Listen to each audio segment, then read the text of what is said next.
Olá, sou a professora Irene. E eu sou o professor Fábio Ferraz. Prepare-se para ampliar seus conhecimentos. Vamos lá? Na aula de hoje, nós iremos falar sobre os peixes, que é um dos subgrupos dos vertebrados, que faz parte do reino animal.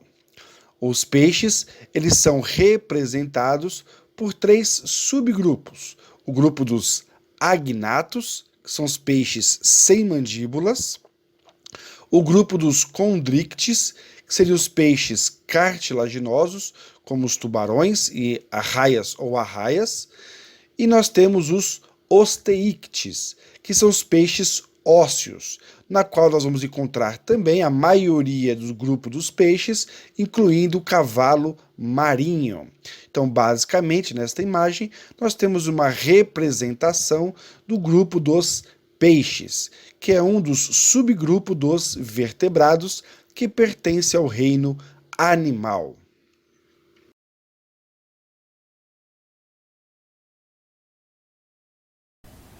Os peixes agnatos são os craniados primitivos sem mandíbula, de corpo cilíndrico, alongado e esqueleto cartilaginoso. Seus principais representantes são os peixes bruxas e as lampreias. Esses animais têm pele lisa, sem escamas e não apresentam nadadeiras pares, como ocorre nos peixes com mandíbula. Há apenas 1 ou 2 nadadeiras no dorso e 1 na cauda. Os agnatos apresentam boca circular. Daí esses animais serem chamados também de ciclostomados ou ciclóstomos, do grego cúculo, circular, e stomatos, boca. As brânquias desses animais abrem-se em orifícios laterais na região anterior do corpo. Os peixes bruxas são animais marinhos de corpo alongado e coloração rosa acinzentada, que podem atingir até 1 metro de comprimento. Secretam uma espessa camada de muco protetor sobre a pele e vivem enrolados e semi-enterrados na lama do fundo dos mares. As lampreias são animais de corpo alongado, que podem atingir mais de 1 metro de comprimento. Elas têm boca circular sem mandíbula e pele lisa de cor acinzentada, com manchas e reflexos metálicos. A maioria das espécies vive no mar, mas entra em estuários e sobe rios para se reproduzir. As lampreias adultas são ectoparasitas agressivos de peixes. Sua boca com forma de ventosa é dotada de uma língua com dezenas de dentículos de queratina, utilizados para raspar a pele do hospedeiro até perfurá-la. Sua glândula salivar produz uma substância anticoagulante que impede a cicatrização do ferimento do hospedeiro, permitindo ao parasita sugar sangue e tecidos corporais. As larvas das lampreias são muito diferentes dos adultos e são conhecidas por amocetes. Elas lembram anfioxos por não possuírem olhos nem dentes e por viverem semi-enterradas no lodo do fundo de lagos e rios, alimentando-se de partículas que filtram da água. O estágio larval dura cerca de 4 a 5 anos, após o qual ocorre a metamorfose, com o surgimento dos olhos e da boca em forma de ventosa, com a língua dotada de dentículos. Comparando o anfioxo e a larva da lampreia, podemos identificar as características que ambos apresentam, como a nadadeira ou cauda pós-anal, a notocorda, o tubo nervoso dorsal e os arcos branquiais com brânquias que correspondem às fendas faringianas do anfioxo. É possível identificar também os tentáculos bucais e a característica de animal filtrador que eles apresentam. Nas lampreias, a notocorda que surge durante o desenvolvimento embrionário perdura por toda a vida. Sobre ela formam-se vértebras rudimentares comparáveis a pequenos cavaletes cartilaginosos. O crânio é formado por placas cartilaginosas e tecidos fibrosos. Lampreias adultas têm olhos desenvolvidos e 7 orifícios branquiais de cada lado do corpo, logo atrás da cabeça. Esses orifícios abrem-se em câmaras branquiais reforçadas por estruturas cartilaginosas, que se comunicam às fendas branquiais da faringe. O tecido dos arcos branquiais é vascularizado, formando as brânquias por onde ocorrem as trocas respiratórias. Vamos observar o ataque da lampreia. Elas são ectoparasitas, ou seja, parasitam suas presas por fora, sem precisar entrar no interior da sua presa.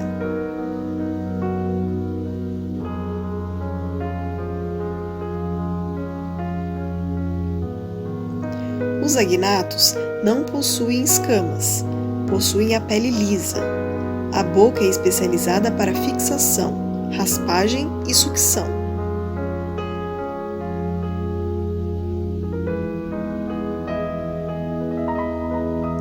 São seres que vivem semi-enterrados.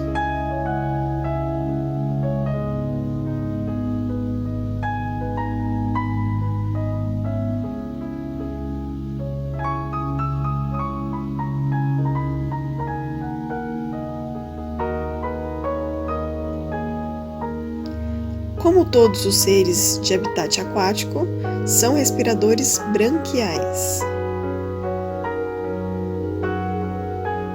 A boca apresenta-se transformada numa ventosa e rodeada por dentículos. A lampreia fixa a boca no corpo da presa. Raspa-lhe a pele e a carne com a língua e os dentes, sugando os tecidos e o sangue.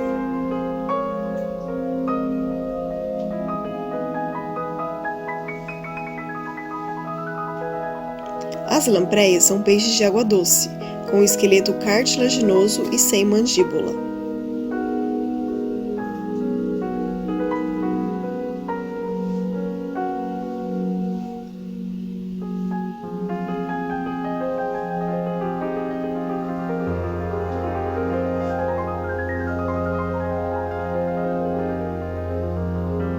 Observe as feridas provocadas pelo ataque das lampreias sob sua presa.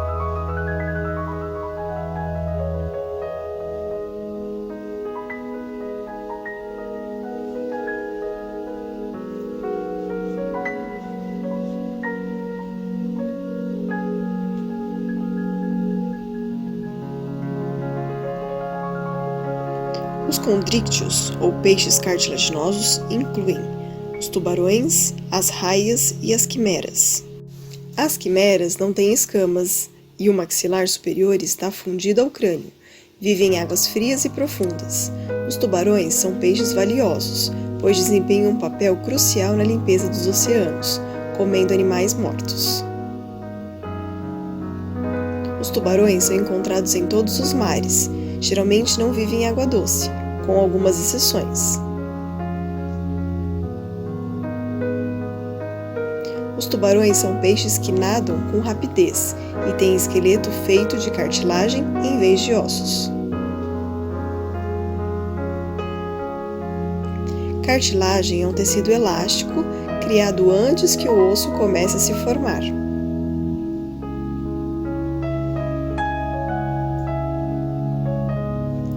Arraias ou raias são peixes cartilaginosos marinhos.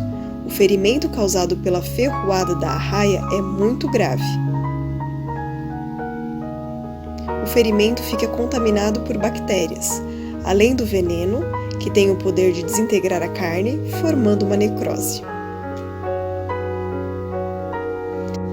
É uma das piores dores que o ser humano pode sentir.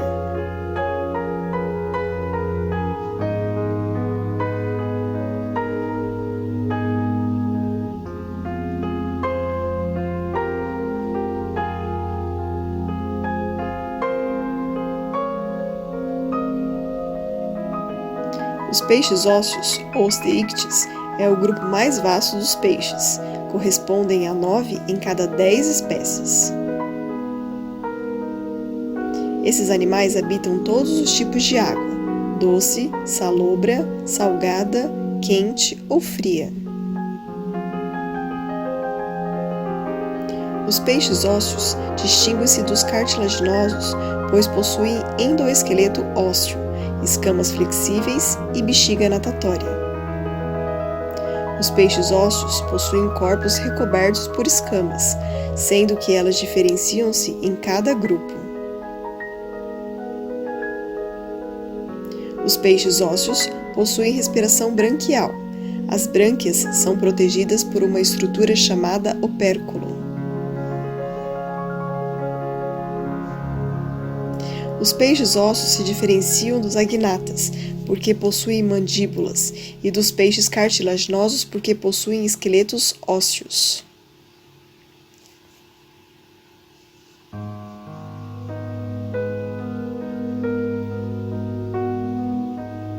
Os peixes ósseos podem ter 1 ou 2 pares de nadadeiras, podendo também ter exemplares sem nadadeiras. Os peixes ósseos possuem a bexiga natatória. É um órgão que auxilia os peixes a flutuarem e nadarem.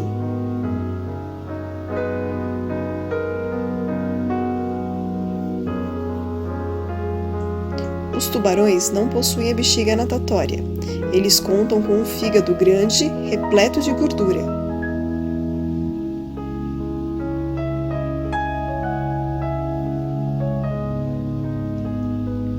Nos tubarões, é o fígado que contribui para a flutuabilidade. A maioria dos peixes ósseos apresenta fecundação externa. A fêmea e o macho liberam seus gametas na água. Em muitas espécies de peixes ósseos, o desenvolvimento é indireto, com larvas chamadas alevinos.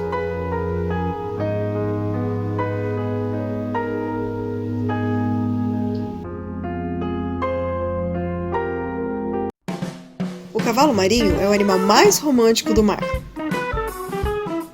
E quem diz isso é a ciência. 3 situações provam esse romantismo. O cavalo marinho macho conquista a fêmea dançando. O casal se prende pelo rabo e faz uma espécie de redemoinho, subindo e descendo.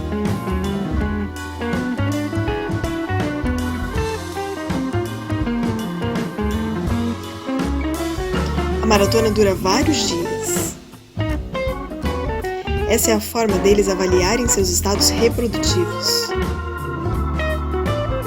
E quando dá match, o casal não se separa nunca mais. Sim, o cavalo marinho é monogâmico e fiel. Tem coisa mais romântica? Tem.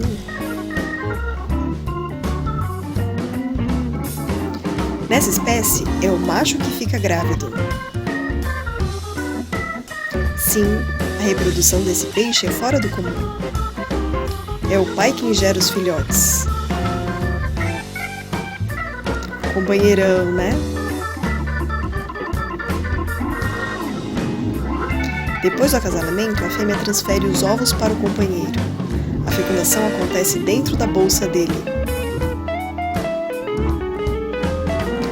Olha só o barrigão desse papai aí. Segundo os cientistas, os machos ficam grávidos para terem certeza que são os pais dos filhotes. A gestação do cavalo marinho dura 2 meses.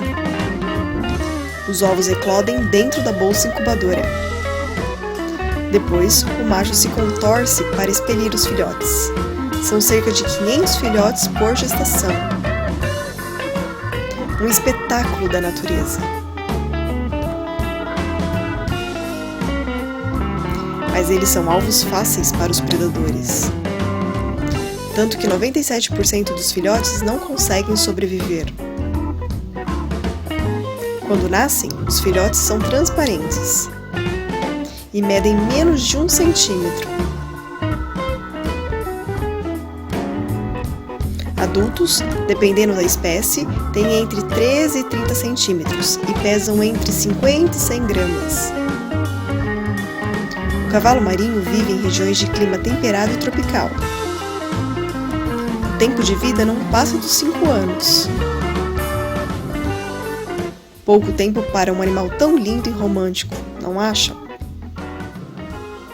Como vimos, os grupos dos peixes, que é um dos subgrupos dos vertebrados do reino animal, ele é representado pelos agnatos, que são os peixes sem mandíbulas, ou os peixes com mandíbula, que podem ser do tipo cartilaginoso ou condrictis, que fazem parte dos tubarões, cações, raias ou arraias e quimera.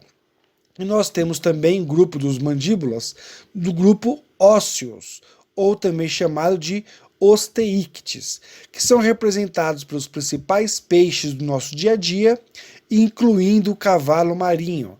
Então, sim, o cavalo marinho ele é um peixe e é um peixe do tipo ósseo ou osteícte.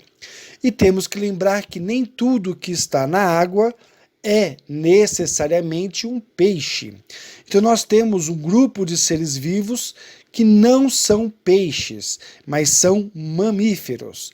Então, de forma geral, nós temos que lembrar que existe alguns grupos de seres vivos que são mamíferos, como as baleias, como os golfinhos, ou até mesmo o boto cor-de-rosa. Então, esses exemplos não são peixes, são todos mamíferos. Além disso, nós temos a foca, o leão marinho e o peixe-boi da Amazônia. Sim, está como peixe-boi, mas não é um peixe, seria um nome errado, né? Mas é o nome popular do animal. Então nós temos os grupos dos mamíferos aquáticos que vivem na água e nós temos os peixes, que é a grande maioria, onde o habitat é aquático, ou de água doce, ou de água marinha, mas os peixes são grupos diferentes dos mamíferos. Em relação aos peixes, eles representam a maior classe em número de espécies conhecidas entre os vertebrados. Acredita-se que os peixes tenham surgido por volta de 500 milhões de anos atrás. Os peixes ocupam as águas salgadas dos mares e oceanos e as águas doces dos rios, lagos e açudes. Os açudes são construções de terra, pedra, cimento e etc., destinado a represar águas. Nesse grupo, existem cerca de 24 mil espécies, das quais mais da metade vive em água salgada. O tamanho médio dos peixes pode variar de 1 centímetro até cerca de 18 metros. Provavelmente foram os primeiros vertebrados a surgir na Terra. E eram pequenos, sem mandíbula, tinham coluna vertebral cartilaginosa e uma carapaça revestindo seus corpos. Na evolução, houve uma série de adaptações que representaram aos peixes melhores condições de sobrevivência em seu habitat, como, por exemplo, não ter couraça pesada, ser nadadores velozes, ter mandíbulas e poder morder. Antes limitados à filtração de partículas nutritivas suspensas na água ou depositadas no fundo e sendo presas de alguns tipos de invertebrados, os peixes tornaram-se também eficientes predadores. Desde que surgiram, já ocupavam com sucesso os ambientes aquáticos, salgado e doce, e continuam assim até hoje. Então, como vimos, os peixes podem se subdividir em 3 grandes classes. Então nós temos as classes dos agnatos, dos cartilaginosos e dos ósseos. Em relação aos agnatos, ou também chamado de ciclostomados, são vertebrados aquáticos e primitivos, caracterizados pela ausência de mandíbula, o que os diferencia dos demais peixes. e pela presença de uma boca circular sugadora. Esse grupo é representado pelas lampreias e peixes bruxas. Em relação ao cartilaginoso ou condrictis, classe de peixes com esqueleto cartilaginoso, são representados por animais marinhos. Possuem um esqueleto totalmente formado por cartilagem, mas coberta por um tecido específico, a cartilagem prismática calcificada. E por fim nós temos os peixes ósseos ou osteíctes. São um grupo de vertebrados com maior número de espécies, incluindo representantes de água doce e salgada. Os peixes ósseos possuem características como endoesqueleto ósseo, escamas flexíveis e presença de bexiga natatória. Então nós temos aqui nesta representação o grupo dos vertebrados do tipo peixe, que se subdivide em peixes sem mandíbula, os primitivos, chamados de agnatos, ou os peixes com mandíbulas. Esses peixes com mandíbulas podem ser ainda de dois subtipos, os condrictis ou cartilaginosos e osteíctes ou ósseos. E nós temos aqui nesta imagem um representante dos grupos dos agnatos, com as ventosas bucais, já que não tem mandíbula, cartilaginoso com o próprio tubarão, lembrando que também temos a arraia como representante, e ósseos, que é a maioria dos peixes do nosso dia a dia, incluindo aqui o cavalo marinho. E nós temos, portanto, estas classificações gerais: agnatos, cartilaginosos e ósseos. E quais são as principais características dos peixes? Então vamos rapidamente falar sobre algumas das suas características. Em relação à temperatura corporal, os peixes são animais pecilotérmicos. Isso significa que a temperatura do seu corpo varia de acordo com a do ambiente. A temperatura do corpo dos peixes, em geral, mantém-se mais ou menos próxima à temperatura ambiental. De forma resumida, a temperatura não é constante, como as nossas. Nós somos homeotérmicos, ou seja, nossa temperatura no frio e no calor tem que ser mantida sempre a 36,5 graus, que é a média. Já no caso dos animais pecilotérmicos, a temperatura ela é igual à do ambiente. Então, se o do ambiente aumenta, a temperatura corporal do ser vivo aumenta também. E se diminui, também diminui a temperatura do corpo deste tipo de animal. Em relação à respiração, a maioria dos peixes respira por meio de brânquias, também conhecido como guelras. A água entra continuamente pela boca do peixe, banha as brânquias e sai pelas aberturas existentes de cada lado da cabeça. Nas brânquias, onde existem muitos vasos sanguíneos, o gás oxigênio dissolvido na água passa para o sangue. Ao mesmo tempo, o gás carbônico, que se forma no organismo do animal e que está no sangue, passa para a água, sendo eliminado do corpo. Em relação à circulação, o coração dos peixes tem duas cavidades, um átrio e um ventrículo, e por ele circula apenas sangue não oxigenado. Depois de passar pelo coração, o sangue não oxigenado vai para uma artéria e daí para as brânquias, onde recebe o gás oxigênio. A seguir, esse sangue agora oxigenado é distribuído para todos os órgãos do corpo do animal. Então, apenas comparando rapidamente conosco, nós temos 4 cavidades. 2 átrios, que é a parte de cima do coração, e 2 ventrículos, que é a parte de baixo. No caso dos peixes, 1 átrio em cima e 1 ventrículo embaixo. Em relação à alimentação e nutrição, alguns peixes são herbívoros, logo só comem plantas e algas, alimentando-se principalmente de algas. Outros são carnívoros e alimentam-se de outros peixes e de animais diversos, como moluscos e crustáceos. Nas zonas abissais, os grandes abismos oceânicos destituídos de luz, onde os seres fotossintetizantes não sobrevivem, há muitos peixes detritívoros, que se alimentam de restos orgânicos oriundos da superfície iluminada, e também peixes carnívoros. O sistema digestório dos peixes é constituído de boca, faringe, esôfago, estômago e intestino, além de glândulas anexas, como o fígado e o pâncreas. Vamos falar agora sobre os sentidos. Então, os peixes têm vários órgãos, alguns como bolsa olfatória, que são formadas por células localizadas nas narinas e associadas à percepção de cheiros das substâncias dissolvidas na água. O sentido do olfato dos peixes é geralmente muito aguçado.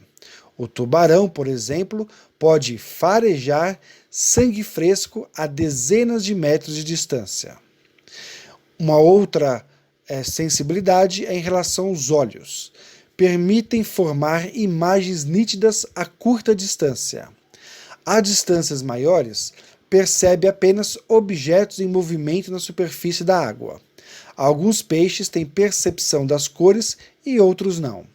Os tubarões e as raias, também conhecidos como arraias, por exemplo, não distinguem cores. Os olhos são geralmente grandes e não possuem pálpebras nem glândulas lacrimais. Uma outra estrutura é a linha lateral. É formada por uma fileira de poros situadas de cada lado do corpo, com ramificações na cabeça. Os poros comunicam-se com um canal localizado sob as escamas, no qual existem células sensoriais. Por meio das células sensoriais, o peixe percebe as diferenças de pressão da água que aumenta gradativamente com as profundidades. Percebe também correntes e vibrações na água, detectando a presença de uma presa, de um predador ou os movimentos de outros peixes que estão nadando ao seu lado, o que é muito importante para as viagens em cardumes. Percebe ainda a direção dos movimentos da água, o que facilita sua locomoção na escuridão ou em águas turvas. Então observe que os peixes possuem bastante características bastante importantes para a sua sobrevivência no meio aquático. Nesta imagem, nós temos uma comparação geral entre os peixes ósseos e os cartilaginosos. Em relação às escamas, os peixes ósseos apresentam escamas circulares e achatadas. Os cartilaginosos, dentículos dérmicos, escamas placoides. Em relação à boca, os peixes ósseos na parte anterior, frente do corpo, enquanto que nos cartilaginosos é ventral, ou seja, embaixo do animal, com fileiras de dentes. As brânquias são, nos peixes ósseos, protegidas pelo opérculo. Nos peixes cartilaginosos, ausente de opérculos, exceto as quimeras, que possuem opérculo membranoso. Em relação à fecundação nos peixes ósseos, externa, enquanto que nos cartilaginosos é interna. Nos peixes ósseos, o sistema digestório ele tem o intestino que termina no ânus. Já nos peixes cartilaginosos, termina na cloaca. Quando falamos de cloaca, podemos entender uma estrutura que participa, além do sistema digestório, como de outros sistemas, como, por exemplo, o sistema reprodutor e excretor. Então, a cloaca, como, por exemplo, da galinha, ela vai participar tanto da sua excreção, né, onde vai fazer as suas fezes, como também de botar os seus ovos. E a galinha também vai excretar também pela cloaca. Então, cloaca podemos entender que é uma estrutura que vai ter como saída de vários sistemas ao mesmo tempo. Já quando falamos de ânus, tem a participação praticamente exclusiva do sistema digestório. A bexiga natatória Somente os peixes ósseos possuem. Os peixes cartilaginosos não possuem. E devemos ressaltar que, para que serve a bexiga natatória? Para facilitar a flutuação e a natação do peixe. Como os cartilaginosos não possuem bexiga natatória, esse controle de natação se dá ao fígado, que é grande e produz óleos, e esse óleo vai fazer com que o peixe possa flutuar melhor na água. Então a flutuação se dá pelo fígado nos cartilaginosos, enquanto que nos ossos se dá pela bexiga natatória. Válvula espiral é ausente nos peixes ósseos e presente nos peixes cartilaginosos. O que seria essa válvula espiral? É como se fosse uma espécie de microvilosidade do intestino. Então é uma modificação, uma adaptação no aparelho digestório, né, na região de absorção do nutriente, que facilita, que aumenta a área de absorção, facilitando a absorção de nutrientes do peixe. Então os cartilaginosos possuem essa adaptação, enquanto que os peixes ósseos não possuem essa adaptação da microvilosidade intestinal, vamos assim dizer. Exemplos de peixes ósseos: dourado, pacu, pintado, o próprio cavalo marinho, que não podemos esquecer. Em relação aos cartilaginosos, nós temos os tubarões, a quimera, as raias, o cação. A excreta, nos peixes ósseos, amônia. No caso dos cartilaginosos, a ureia. O desenvolvimento, direto ou indireto, se for na fase indireta com larva, é chamado de alevino, enquanto que nos cartilaginosos são todos diretos. Então, o desenvolvimento nos peixes ósseos geralmente é do tipo indireto, com larvas, e cartilaginosos diretos, sem larva. Nesta imagem, nós podemos visualizar a anatomia externa de fora dos peixes ósseos e dos peixes cartilaginosos. Então vamos observar a boca no peixe ósseo sendo uma boca anterior, ou seja, na parte da frente do animal, enquanto que na parte dos peixes cartilaginosos é ventral, embaixo. Então, ventral embaixo, ventre do animal, enquanto que nos ossos ela é anterior, na frente. Um é embaixo, o outro é na frente. Nós temos o opérculo, que é uma estrutura que protege as brânquias nos peixes ósseos, enquanto que nós não temos o opérculo, ou seja, as fendas branquiais elas estão livres, vamos assim dizer.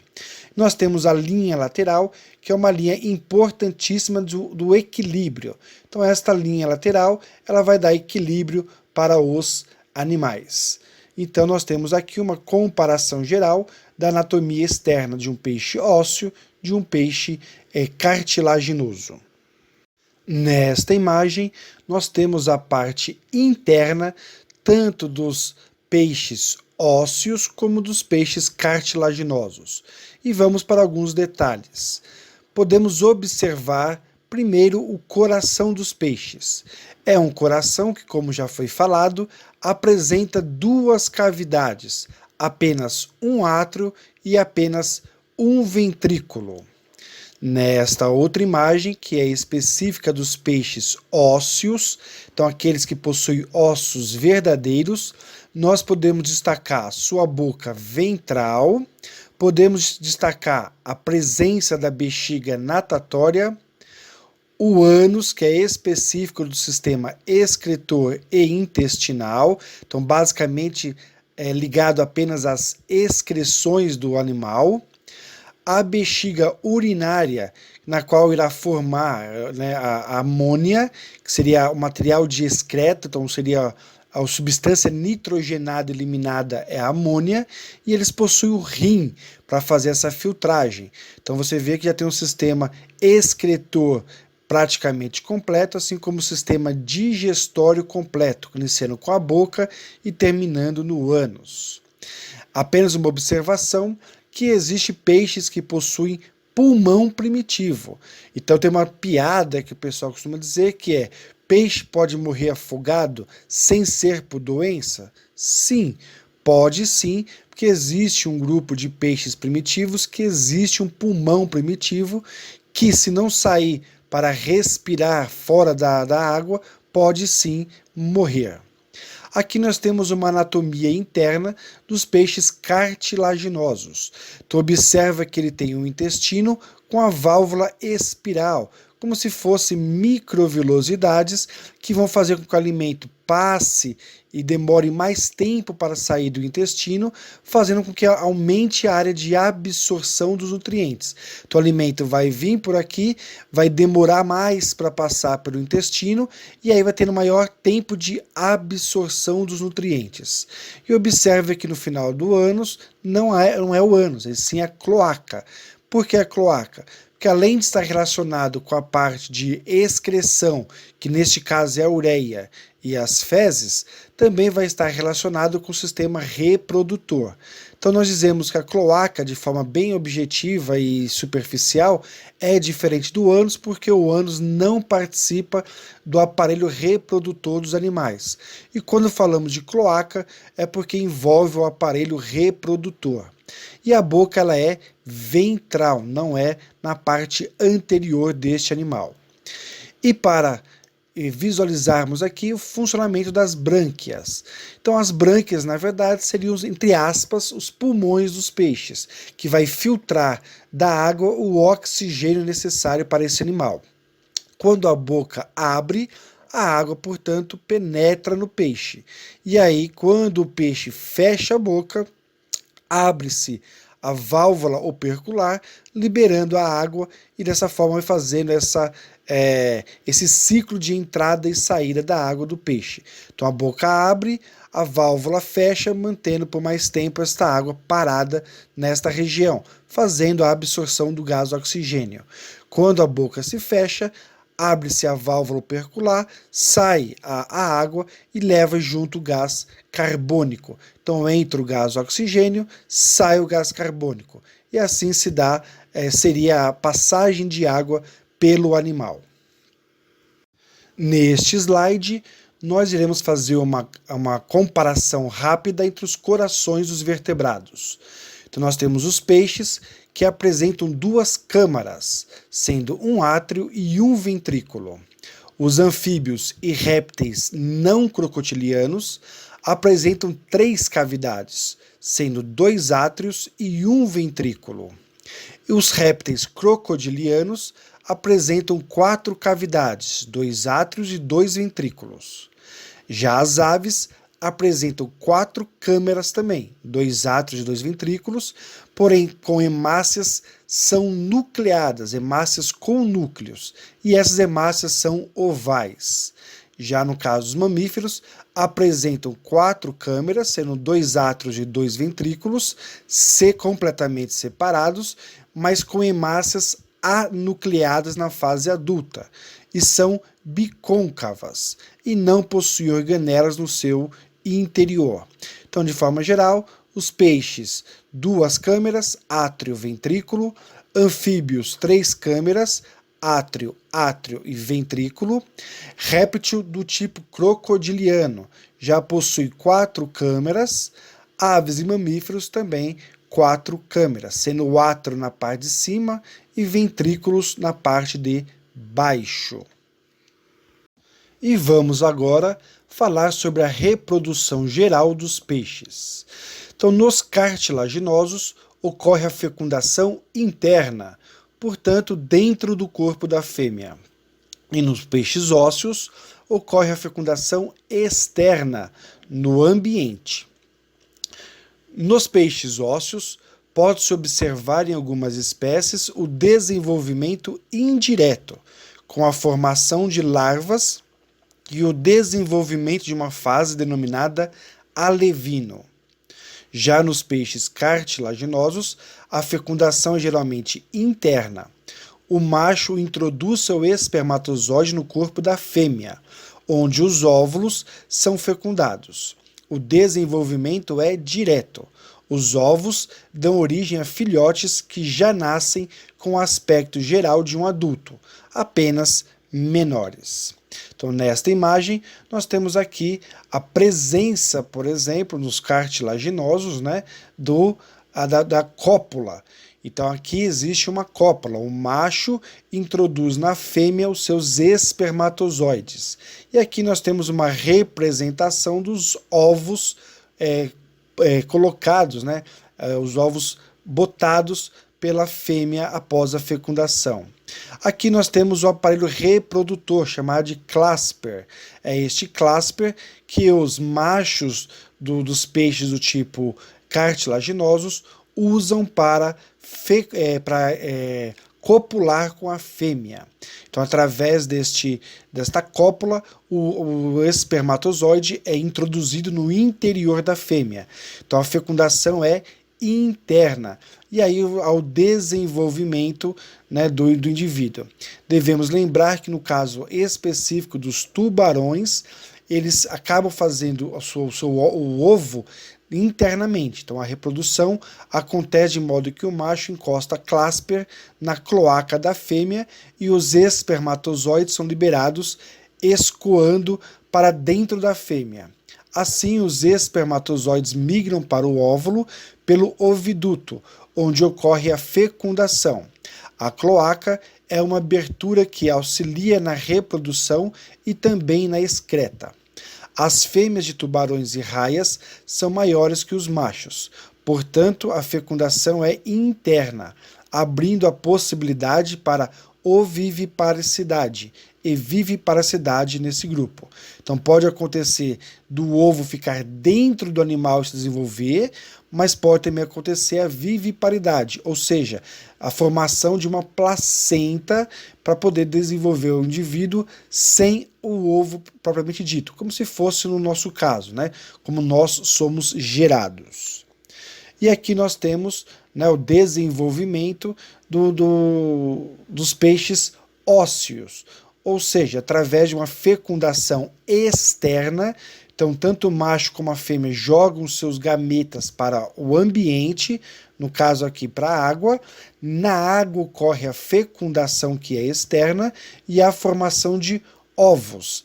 Esses ovos podem passar pelo estágio larval, que nós chamamos de alevino, e depois vai passar por uma metamorfose, uma transformação, e onde esse alevino, essa larva, vai se transformar num indivíduo adulto. Lembrando que são dioicos, ou seja, existe o macho da espécie e a fêmea da espécie, tanto para os grupos ósseos como para os grupos cartilaginosos. Então são espécies dioicas. E apenas para lembrarmos que nós temos a reprodução, que pode ser com desenvolvimento do tipo ovíparo, que são aqueles ovos externos, como os tradicionais de répteis, peixes de forma geral, e de aves. Ovovivíparos, que são os ovos desenvolvendo na forma interna dentro da mãe. Então ela produz ovos, porém esses ovos ficam guardados no interior da mãe. E tem os vivíparos, que é principalmente os casos mamíferos, né, de forma geral, que são placentários.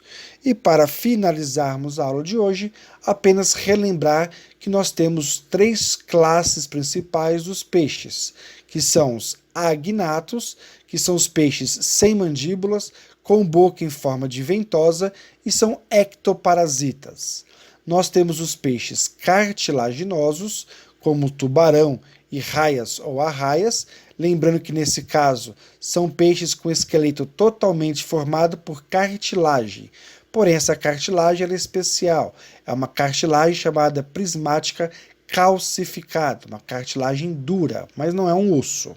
E nós temos os peixes ósseos propriamente dito, que são peixes com esqueleto ósseo, e é o grupo mais variado, em maior quantidade e em maior variedade do grupo dos peixes.